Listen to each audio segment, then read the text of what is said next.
Do you dream of discovering your gifts to bring clarity to your life's calling? Well, then my conversation today with Isabel Hundt will be of great encouragement to you. She's written a book called The Power of Faith-Driven Success. Stay tuned. My conversation with Isabel Hundt is coming up on Babbie's House right now.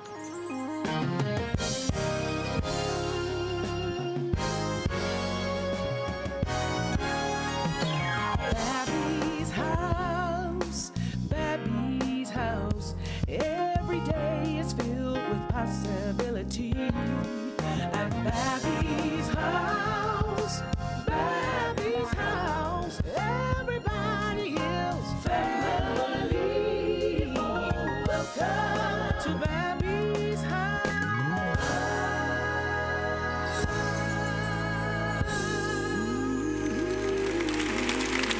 Hello, everybody. This is Babbie Nason, and this is Babbie's House. So happy to have you as my very special guest. Speaking of guests, Isabel Hundt is the conversation that I'm going to be having today with her. She's the author of The Power of Faith-Driven Success.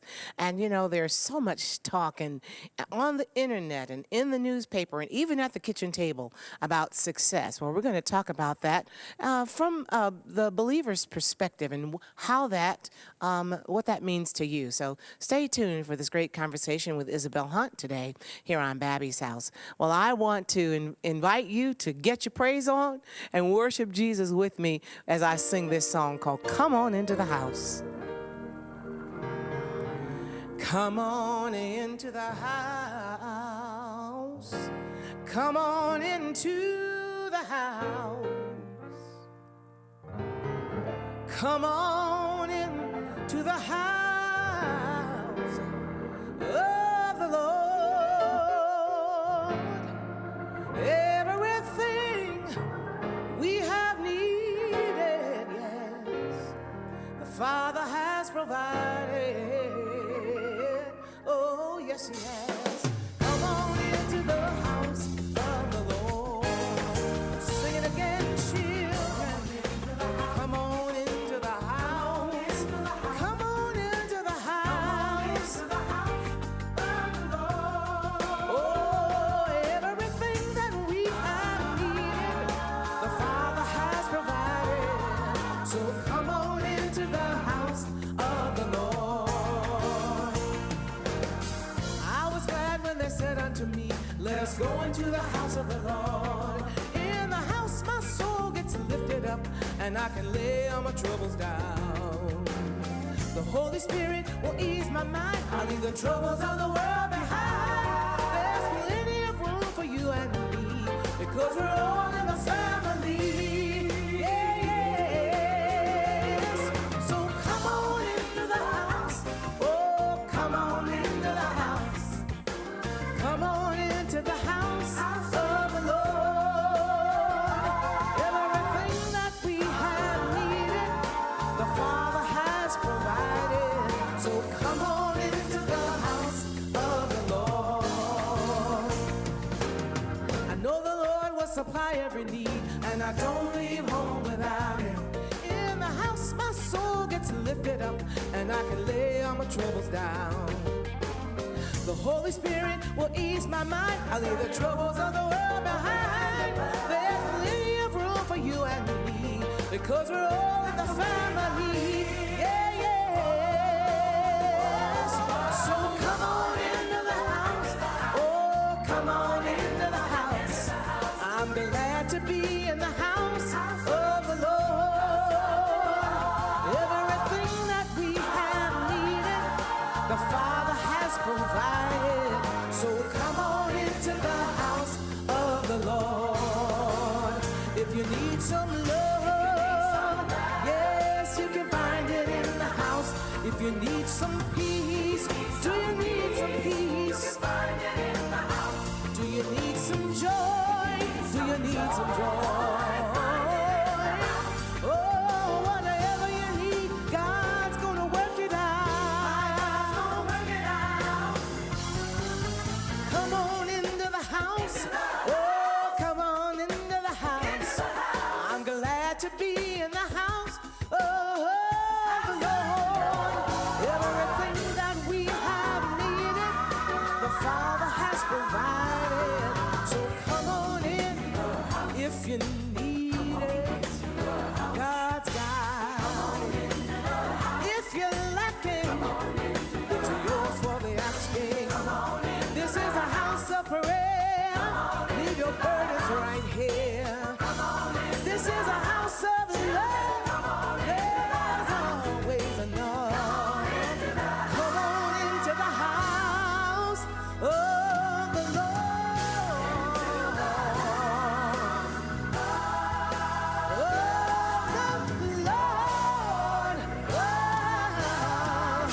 Of the Lord. Of the Lord.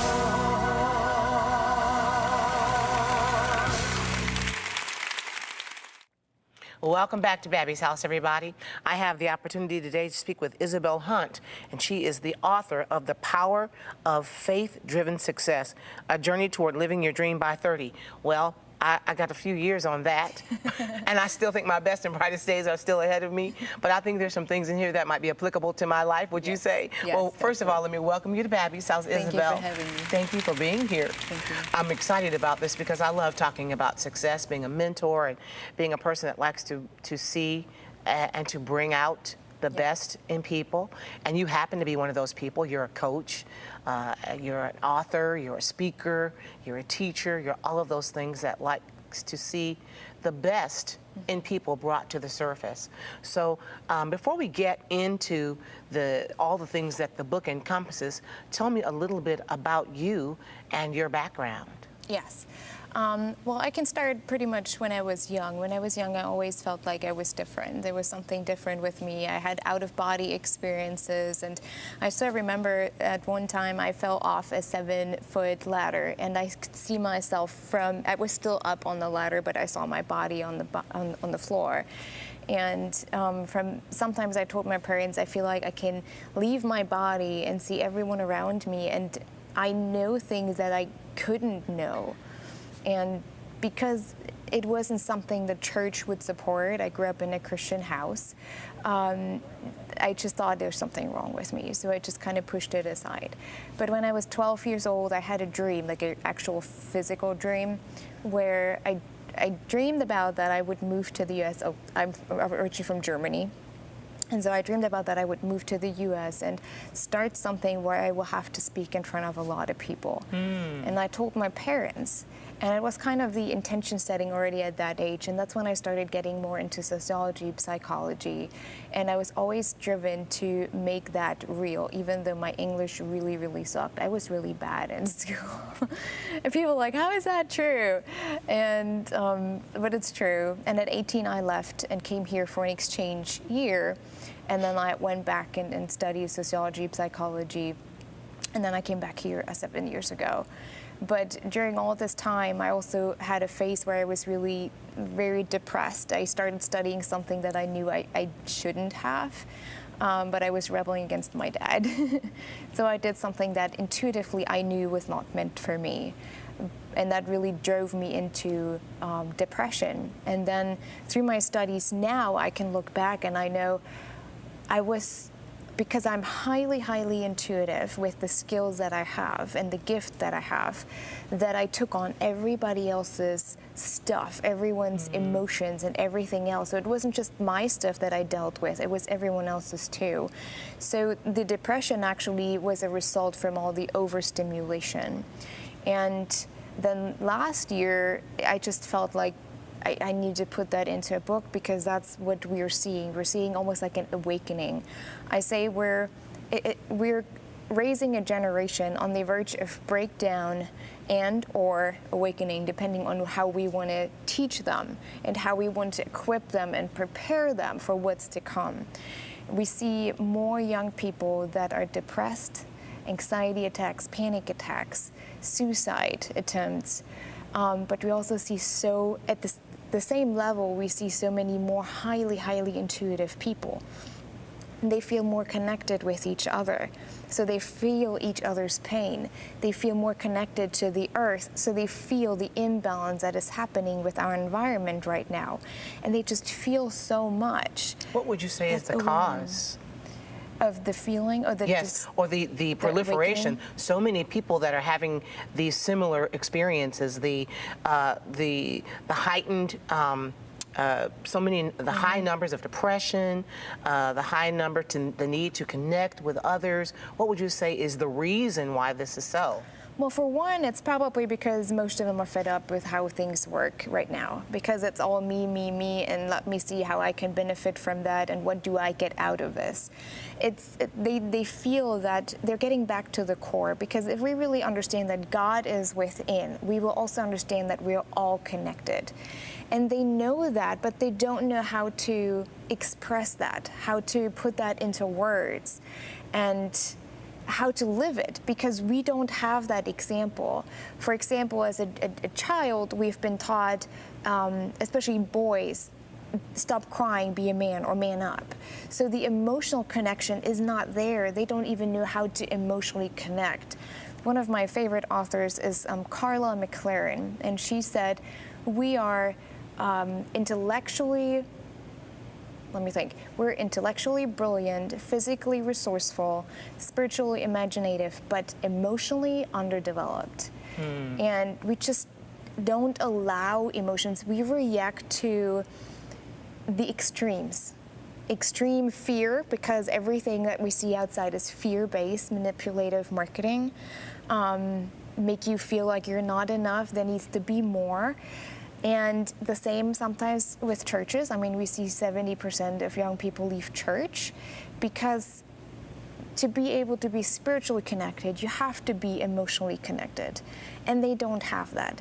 And most of the preaching is fear-based. I have been to numerous events where I left crying in pain for the people that said yes to Jesus, but where in a few months it doesn't feel real to them anymore, because the decision that they made was brain-based, because our brain is negative bias, so it tries to keep us safe. So it experienced the fear that was being preached to them, and to keep them safe, they reacted. Well, let me introduce you properly again. Isabel Hundt is the author of The Power of Faith-Driven Success. So how does all of this tie into the need to be successful?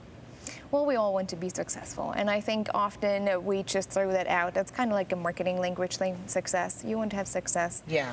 And usually we combine that, or we connect that with money and Yes. having a lot of stuff. But I think success is more about understanding what you're called to do. And again, there's a difference between finding your purpose or having a life's purpose and a calling. And that's where people get stuck. Okay, what's the difference? And the difference is your life purpose has nothing to do, it's not dependent on anyone or anything around you. In the Bible, Because often we think of our purpose Oh, yes. as something that we were born to do. that's your calling. And your calling can always evolve. Your purpose mostly stays the same. And what I believe, now obviously some people may not agree with that, that's okay, but I believe is, in the Bible it talks about bringing God's kingdom to this earth. So we have to get where we want to go, the end result. We have to get there emotionally first before we can get anywhere physically. And that has to do with your subconscious mind. Because your subconscious mind has the power to move you where you want to go, but your conscious mind has the will. But we cannot just operate on the will, because that is just dependent on your mood for that day. But also your subconscious mind only reacts to emotions, because each emotion has a certain frequency.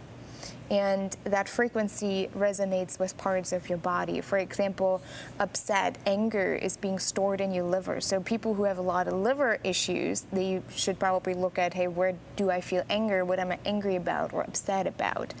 And so everything is a frequency. The same with music and colors. Certain colors have a similar frequency to a musical tone. That's why our body reacts to certain music more than others. It's just really fascinating. Yes, I've heard some read some studies, Yeah. and heard interviews and lectures on colors, and being a musician, I'm interested in Yes. those kinds of things. And we'll talk more about that as our conversation evolves. But I want to let folks know that I'm speaking with Isabel Hundt, The Power of Faith-Driven Success. And when we come back after this break, we'll talk more about our Western definition of success, but how God really defines success and what that means to us, and how we can actually walk out God's purpose in our lives. So stay tuned. We'll be back with more conversation right after this.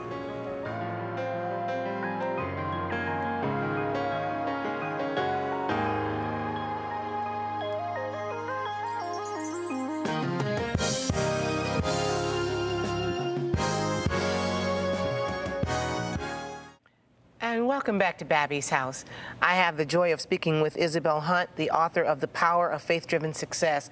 And in your book, Isabel, you talk about our identity. You help us discover not just what we are meant to do, because I really believe God is more concerned about who we are at the core of who we are. So, there's a lot of talk about identity. It's kind of a buzzword, and with identity theft, and we know that the enemy is the consummate identity thief.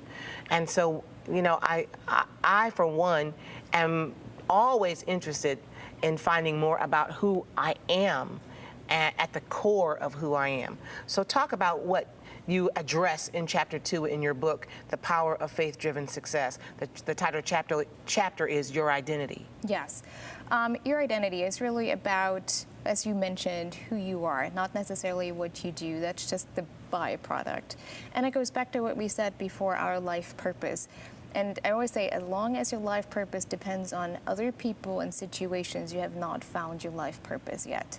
And so what we're looking at, for example, I have several exercises that I usually do with my clients, but if we ask ourselves if everything would be fine in this world, everything is great, and that's something your audience can do too. If everything would be fine, and ask ourselves, what would be my life purpose then? What would I identify with? And most people break down because they feel that need to be needed. And then, like, I don't know what I would be doing. I don't understand. Like, if everything is perfect, there's nothing for me to do, then why would God need me?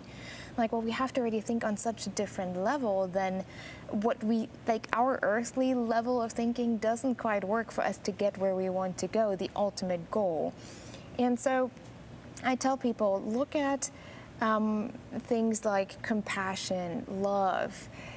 Is that who I am? For me, it's celebration. And obviously it's kind of a doing word, but for me to celebrate others, to celebrate myself, and to just celebrate life in general. So every time I feel off, I ask myself, okay, who would I have to be according to my life purpose in this moment, according to being celebration.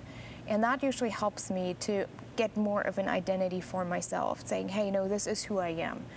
And obviously, it's a little bit of a work to get to that point because we put on so many layers. There's so many stories, everything that media tells us who we're supposed to be, parents.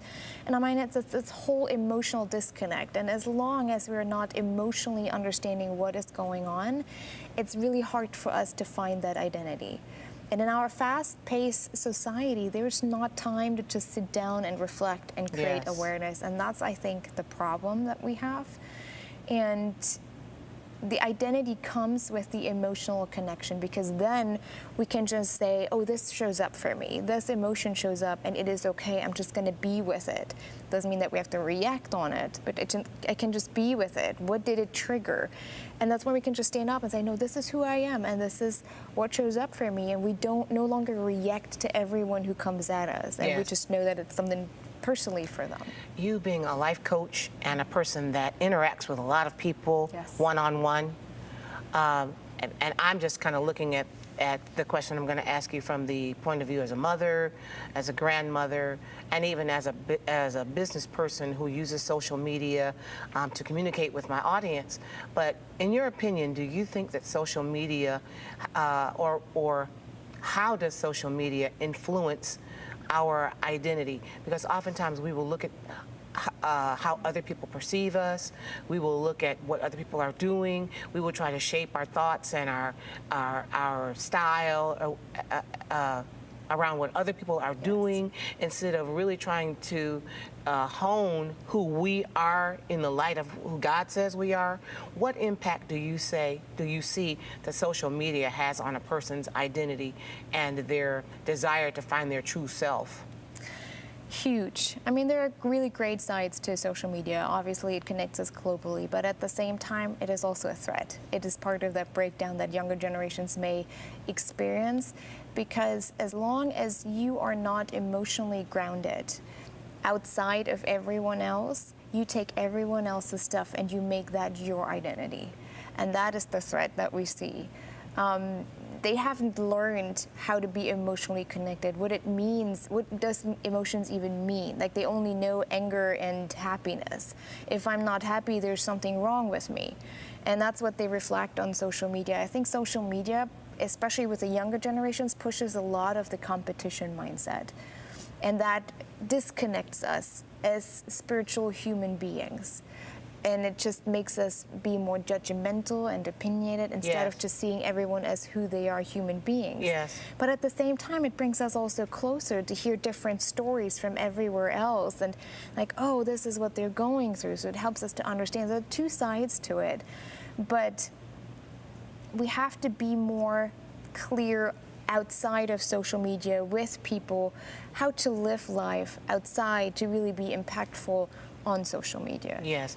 You know, I'm always concerned when I see for example, my grandkids respond to something that was on social media, or I'm looking at the news or some entertainment show, and I see the impact that the media has on how we formulate our opinions of ourselves, and how it's almost like the dissolving of the individual. We always want to be like somebody that we see on TV or look like somebody that we see on TV, and that I just find that so sad that it almost sacrifices the true individual. Yes. And this need to blend in my opinion, I think God wants us to stand out. I agree. And be unique and be the individual that He's created us to be. But in your book called The Power of Faith-Driven Success, what is your definition of faith-driven success versus, say, our Western culture's definition of success? Well, faith-driven success doesn't mean you have to be part of a religion. It's far from religion. It really means spiritually, your connection with God, and however you want to define that for yourself. Because if we truly know who we are at our core, we know that there's something more out there. And success is more about how we identify within ourselves than what we believe the mainstream society identifies. Man, I wish we had success. more time for more conversation. What a very interesting and thought-provoking conversation I've had with you today, Isabel Hundt. Give us your website quickly so we know how to find you. It's isabelhundt.com, and Hunt, H-U-N-D-T. H-U-N-D-T. D-T. Well, thank you for being my special guest Thank you today. for having me. And thank you as well for joining me here on Babbie's House. It's always just such a joy to know that you're watching. I always enjoy getting emails from you as well. So will you reach out to me today at babbie.com, email me from the site, and let me know that you've seen today's show. Well, the Lord bless you real good. Thank you for watching, and always, it's always our goal to encourage you in your faith in Christ Jesus. Always our goal to lift you up in your holy faith and encourage you in the Lord. Will you go to your Bible sometime today and just be reminded to trust in the Lord with all your heart and lean not to your own understanding, but in all of your ways acknowledge Him and He'll direct your path. A beautiful promise from Proverbs chapter 3, verses 5 and 6. God bless you. I'll see you next time. Bye-bye.